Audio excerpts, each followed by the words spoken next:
BangoBondhu's Call to Freedom, historic speech on 7 March 1971. My brothers, I come before you today with a heart laden with sadness. You are aware of everything and know every bit of happenings. We have tried with our lives, and yet the sadness remains that today in Dhaka, Chittagong, Khulna, Rajshahi, and Rangpur, the streets are soaked by the blood of my brothers. Today, the people of Bengal desire emancipation. The people of Bengal wish to live. The people of Bengal demand that their rights be acknowledged. What wrong have we committed? In the elections, the people of Bangladesh entrusted me and the Awami League with the totality of their electoral support. It was our expectation that the Parliament would meet. There we would frame our constitution, that we would develop this land, that the people of this country would achieve their economic, political, and cultural freedom.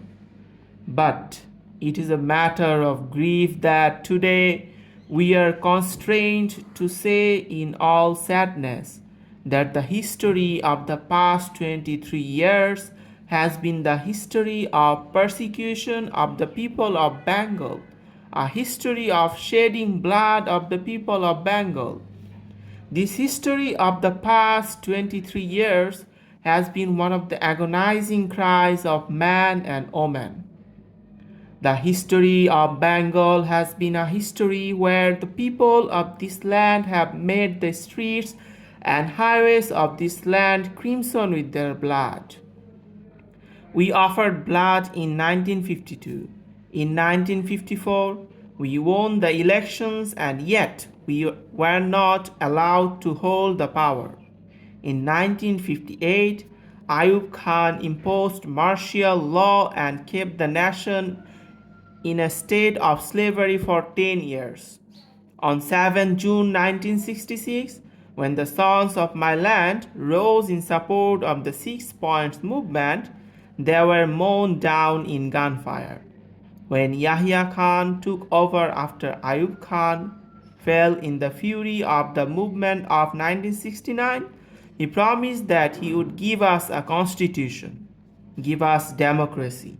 We put our faith on him, and then history moved a long way. The election took place. I have met President Yahya Khan. I appealed to him not just as the majority leader of Bengal, but also as the majority leader of Pakistan, to convene the National Assembly on 15 February. He did not pay heed to my appeal. He listened to Mr. Bhutto and he said that the assembly would be convened in the first week of March. I agreed with him and said we would sit in the parliament. I said that we would discuss matters in the assembly. I even went to the extent of suggesting that, despite our party being a majority, if anyone proposes anything that is legitimate and right, we would accept his proposal. Mr. Bhutto came here. He held negotiations with us, and when he left, he said that the door is not closed, that more discussion would take place. After that, I spoke to other political leaders. I told them to join me in deliberation so that we could give shape to a constitution for the country. But Mr. Bhutto said that if members elected from West Pakistan came here, the assembly would turn into a slaughterhouse, an abattoir. He warned that anyone who would join the assembly would end up losing his life. He issued dreadful warnings of closing down all the shops from Peshawar to Karachi if the assembly session goes ahead. I said that the assembly session would go ahead. And then suddenly, on the 1st of March, the assembly session was called off. Mr. Yahya Khan, exercising his powers as president, had called the National Assembly into session, and I had said that I would go to the assembly. Mr. Bhutto said he would not go. 35 members came here from East Pakistan, and suddenly the assembly was called off. The blame was placed squarely on the people of Bengal. The blame was put at my door. Once the assembly meeting was postponed, the people of this land decided to resist the act. I enjoined upon them to observe a peaceful general strike. I instructed them to close down all factories and industrial installations. The people responded positively to my directives. Through sheer spontaneity, they emerged on the streets. They were determined to pursue their struggle through peaceful means. What have we attained? The weapons we bought with our money to defend the country against foreign aggression are being used against the poor and downtrodden people of my country today. The bullets pierce their hearts today. We are the majority in Pakistan. Whenever we Bengalis have attempted to ascend to the heights of power, they have swooped upon us. I have spoken to him over telephone. I told him, Mr. Yahya Khan, you are the President of Pakistan. Come, be a witness to the inhumanity in which the people of my Bengal are being murdered, to the way in which the mothers of my land are being deprived of their sons. I told him, come, see, and dispense justice. But he construed that I had agreed to participate in a round table conference to be held on 10 March. I have already said a long time ago, what RTC? With whom do I sit down to talk? Can I fraternize with those who have taken the blood of my people?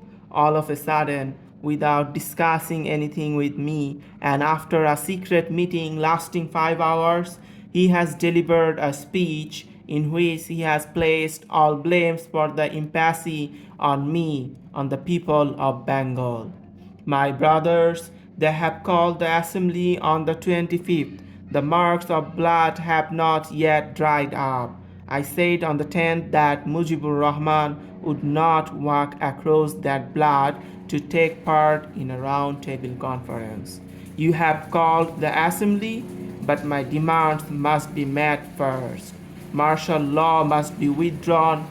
All military personnel must be taken back to the barracks. An inquiry must be conducted into the manner in which the killing have been caused, and power must be transferred to the elected representatives of the people, and only then shall we consider the question of whether or not to sit in the National Assembly. Prior to the fulfillment of our demands, we cannot take part in the Assembly.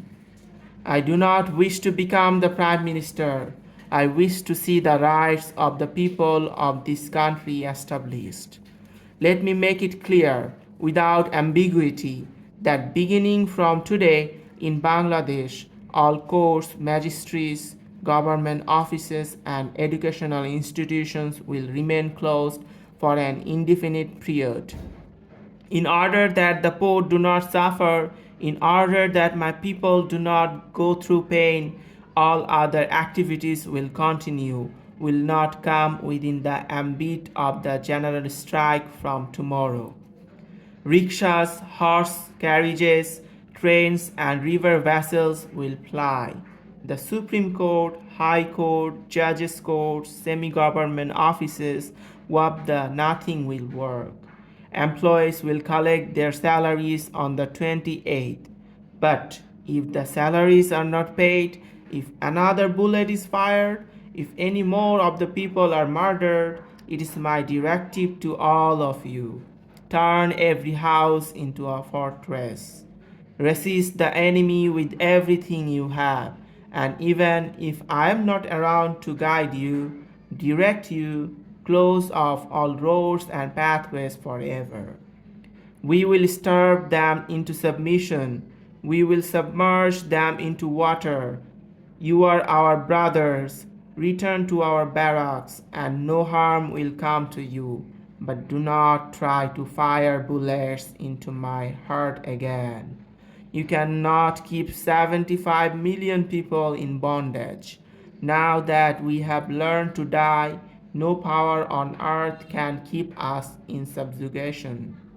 For those who have embraced martyrdom and for those who have sustained injuries, we in the Army League will do all we can to relieve their tragedy. Those among you who can please lend a helping hand through contributing to our relief committee. The owners of industries will make sure that the wages of workers who have taken part in the strike for the past 7 days are duly paid to them. I shall tell employees of the government my word must be heard and my instructions followed until freedom comes to my land. All taxes will be held back from payment. No one will pay them. Bear in mind that the enemy has infiltrated our ranks to cause confusion and sow discord among us. In our Bengal, everyone, be he a Hindu or a Muslim, Bengali or non Bengali, is our brother. It is our responsibility to ensure their security. Our good name must not be tainted. And remember, employees of radio and television, if radio does not get our message across, no Bengali will go to the radio station. If television does not telecast our news, no Bengali will go to television. Banks will remain open for 2 hours to enable people to engage in transactions, but there will be no transfer to even a single paisa from East Bengal to West Pakistan. Telephone and telegram services will continue in East Bengal and news can be dispatched overseas. But if moves are made to exterminate the people of this country, Bengalis must act with caution. In every village, every neighborhood set up Sangram Porishod under the leadership of the Awami League and be prepared with whatever you have. Remember, having mastered the lesson of sacrifice, we shall give more blood, inshallah. By the will of the Almighty God, we shall be able to free the people of this land. The struggle this time is the struggle for emancipation. The struggle this time is the struggle for independence. Joy Bangla.